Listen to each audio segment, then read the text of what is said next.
Hello children, welcome to my channel. ഇന്ന് നമ്മൾ 10th CBSEയിലെ arithmetic progressions എന്ന ചാപ്റ്ററിൽ നിന്നുള്ളൊരു ക്വസ്റ്റ്യനാണ് ചെയ്യാൻ പോകുന്നത്. അപ്പോൾ നമുക്ക് പെട്ടെന്ന് തന്നെ ക്വസ്റ്റ്യനിലേക്ക് കിടക്കാം. In the following AP find the missing terms in the boxes. നമ്മൾ കഴിഞ്ഞ ക്ലാസ്സുകളിലേക്ക് അരിത്തമെറ്റിക് പ്രോഗ്രഷൻസ് എന്താണ് എന്നൊക്കെ ഉള്ളത് നമ്മൾ എക്സ്പ്ലെയിൻ ചെയ്തിട്ടുണ്ടായിരുന്നു. അപ്പോൾ അതൊക്കെല്ലാം നിങ്ങൾക്ക് അറിയാമെന്ന് വിചാരിക്കുന്നു. അഥവാ അറിയില്ലെങ്കിൽ ആ വീഡിയോസ് എടുത്ത് നോക്കുക.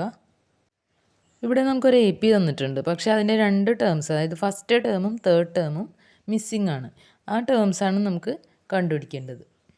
അപ്പോൾ നമുക്കറിയാം, നമ്മൾ ഫസ്റ്റ് ടേമിനെ അസ്യൂം ചെയ്യുന്നത് A ആയിട്ടാണ്. Let the first term B A and the common difference B D. നമുക്കറിയാം സെക്കൻഡ് ടൈം കിട്ടുന്നത് എങ്ങനെയാണ്? എയുടെ കൂടെ D ആഡ് ചെയ്യുമ്പോഴാണ്, അല്ലേ? അപ്പോൾ സെക്കൻഡ് ടേം, അതുപോലെ തന്നെ nth ടേമിനൊരു ജനറൽ ഫോം ഉണ്ട്, A+n-1 × D. അപ്പോൾ നമുക്കിവിടെ സെക്കൻഡ് ടേം തന്നിട്ടുണ്ട്. Second term is equal to 13.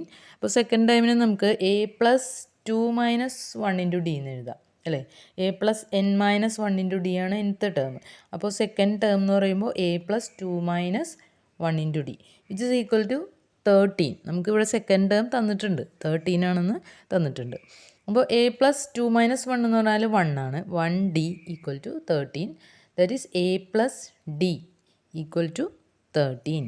അതിന് നമുക്കൊരു ഇക്വേഷൻ 1 എന്ന് പേര് കൊടുക്കാം. കാരണം നമുക്കിവിടെ രണ്ട് വേരിയബിളും അറിയില്ല, അല്ലേ? എയും അറിയില്ല, ഡിയും അറിയില്ല. അപ്പോൾ നമുക്കൊരു ഇക്വേഷൻ പോരാ. രണ്ട് ഇക്വേഷൻ ഉണ്ടെങ്കിലാണ് നമുക്ക് രണ്ട് വേരിയബിളിന് ഇത് സോൾവ് ചെയ്യാൻ പറ്റുള്ളൂ. അപ്പോൾ അതുകൊണ്ട് നമുക്ക് ഇനി ഫോർത്ത് ടേം തന്നിട്ടുണ്ടല്ലോ, അപ്പോൾ അതിൽ നിന്ന് നമുക്ക് ഇതുപോലെ ഒരു ഇക്വേഷൻ ഫോം ചെയ്യാൻ പറ്റും. So fourth term equal to 3. Fourth ടേമിനെ A+4-1 × D എന്ന് എഴുതാം, വിച്ച് ഇസ് ഈക്വൽ ടു 3. 4-1 എന്ന് പറയുന്നത് 3 ആണ്. So A+3D equal to 3.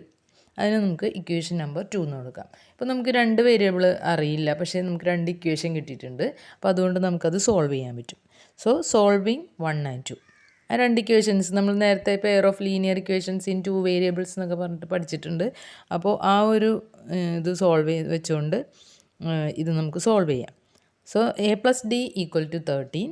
A+3D equal to 3. നമുക്കറിയാം ഇവിടെ എയുടെ കോഎഫിഷ്യൻസ് സെയിം ആണ്. അപ്പോൾ നമുക്കത് സബ്ട്രാക്ട് ചെയ്താൽ എ ക്യാൻസലായി പോകും, പിന്നെ നമുക്ക് D മാത്രമേ വരുള്ളൂ. അപ്പോൾ ഒറ്റ വേരിയബിളിലേക്ക് വരും. സോ സബ്ട്രാക്ട് ചെയ്യുക. A - A 0 ആണ്. -2D. D - 3D എന്ന് പറയുമ്പോൾ -2D ഈക്വൽ ടു 10.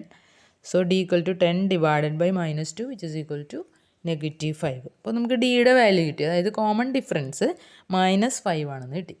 ഇനി എങ്ങനെ? നമുക്കറിയാം സെക്കൻഡ് ടേം എന്ന് പറയുന്നത് എയുടെ കൂടെ കോമൺ ഡിഫറൻസ് ആഡ് ചെയ്യുന്നതാണ്. നമുക്കിവിടെ സെക്കൻഡ് ടേം തന്നിട്ടുണ്ട്, 13 ആണെന്ന് തന്നിട്ടുണ്ട്. So A+D equal to 13. 13ൻ്റെ വാല്യൂ, ഡിയുടെ വാല്യൂ എത്രയായിരുന്നു? -5. So A+-5 equal to 13. So A equal to 13 + 5, അതായത് -5 റൈറ്റ് സൈഡിൽ പോകുമ്പോൾ +5 ആവും, വിച്ച് ഇസ് ഈക്വൽ ടു 18.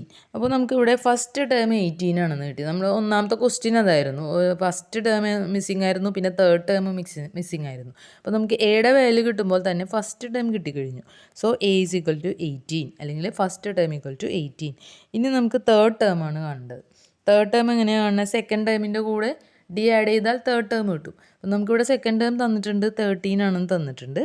ആ 13ൻ്റെ കൂടെ D ആഡ് ചെയ്യുക, അതായത് 13 + -5. നമുക്കറിയാം ഡിഫറൻസ് സൈൻ ആണെങ്കിൽ സബ്ട്രാക്ഷൻ ആണ് ചെയ്യേണ്ടത്, അല്ലേ? രണ്ട് സബ്ട്രാക്ട് ചെയ്തിട്ട് വലിയ നമ്പറിൻ്റെ സൈൻ ഇടുക എന്നുള്ളതാണ്. അപ്പോൾ 13 + -5 ചെയ്യുമ്പോൾ നമുക്കത് സബ്ട്രാക്ട് ചെയ്യുമ്പോൾ 8 ആണ് കിട്ടുന്നത്. പിന്നെ ബിഗർ നമ്പർ 13 പോസിറ്റീവ് ആയതുകൊണ്ട് 8ൻ്റെ സൈനും പോസിറ്റീവ് ആയിരിക്കും. സോ പോസിറ്റീവ് 8 ആണ് തേർഡ് ടേം ആയിട്ട് നമുക്ക് കിട്ടുന്നത്. അപ്പോൾ ഇത്രയേ ഉള്ളൂ ചെയ്യാനായിട്ട്. വളരെ സിമ്പിളായിട്ട് നമുക്ക് ഈ കണക്ക് ചെയ്യാം. നമുക്കിവിടെ ഒരു AP തന്നിരുന്നു, അതിൽ ഫസ്റ്റ് ടേമും തേർഡ് ടേമും മിസ്സിംഗ് ആയിരുന്നു. അപ്പോൾ നമുക്ക് nth ടേമിൻ്റെ ജനറൽ ഫോം അറിയാം, അത് യൂസ് ചെയ്തുകൊണ്ടാണ് നമ്മൾ ഈ കണക്ക് ചെയ്തത്. അപ്പോൾ സെക്കൻഡ് ടേം തന്നിട്ടുണ്ടായിരുന്നു, ആ സെക്കൻഡ് ടേമിന് നമ്മൾ nth ടേമിൻ്റെ ജനറൽ ഫോം എഴുതി കൊടുത്തിട്ട് അതിൽ നിന്നൊരു ഇക്വേഷൻ ഫോം ചെയ്തു. പിന്നെ ഫോർത്ത് ടേം തന്നിട്ടുണ്ടായിരുന്നു, അതിൽ നിന്നും വേറെ ഇക്വേഷൻ ഫോം ചെയ്തു. ആ രണ്ട് ഇക്വേഷൻസ് തമ്മിൽ സോൾവ് ചെയ്തപ്പോൾ നമുക്ക് എയുടെയും ഡിയുടെയും വാല്യൂ കിട്ടി. എയും ഡിയും വാല്യൂസ് കിട്ടിക്കഴിഞ്ഞാൽ നമുക്ക് പിന്നെ AP ഫോം ചെയ്യാൻ വളരെ എളുപ്പമാണ്, അല്ലേ? ഫസ്റ്റ് ടേം A ആണ്, പിന്നെ അതിൻ്റെ കൂടെ D ആഡ് ചെയ്യുമ്പോൾ സെക്കൻഡ് ടേം, വീണ്ടും ഒരു D കൂടി ആഡ് ചെയ്യുമ്പോൾ തേർഡ് ടേം, അങ്ങനെ നമുക്കൊരു AP ഫോം ചെയ്യാൻ പറ്റും. അപ്പോൾ അതിൽ നിന്ന് നമുക്ക് ഫസ്റ്റ് ടേമും തേർഡ് ടേമും കണ്ടുപിടിക്കാൻ പറ്റി. അപ്പോൾ ഇങ്ങനെയാണ് ഈ കണക്ക് ചെയ്യുന്നത്. എല്ലാവർക്കും നന്നായിട്ട് മനസ്സിലായെന്ന് വിചാരിക്കുന്നു. എന്തെങ്കിലും ഡൗട്ട്സ് ഉണ്ടെങ്കിൽ കമൻറ്റ് ബോക്സിൽ ഇടുക. അതുപോലെ എല്ലാവരും സബ്സ്ക്രൈബ് ചെയ്യാനും ഷെയർ ചെയ്യാനും ലൈക്ക് ചെയ്യാനും മറക്കരുത്. അപ്പോൾ ഇനി നമുക്ക് അടുത്ത ക്വസ്റ്റ്യൻ നെക്സ്റ്റ് ക്ലാസ്സിൽ ചെയ്യാം. താങ്ക്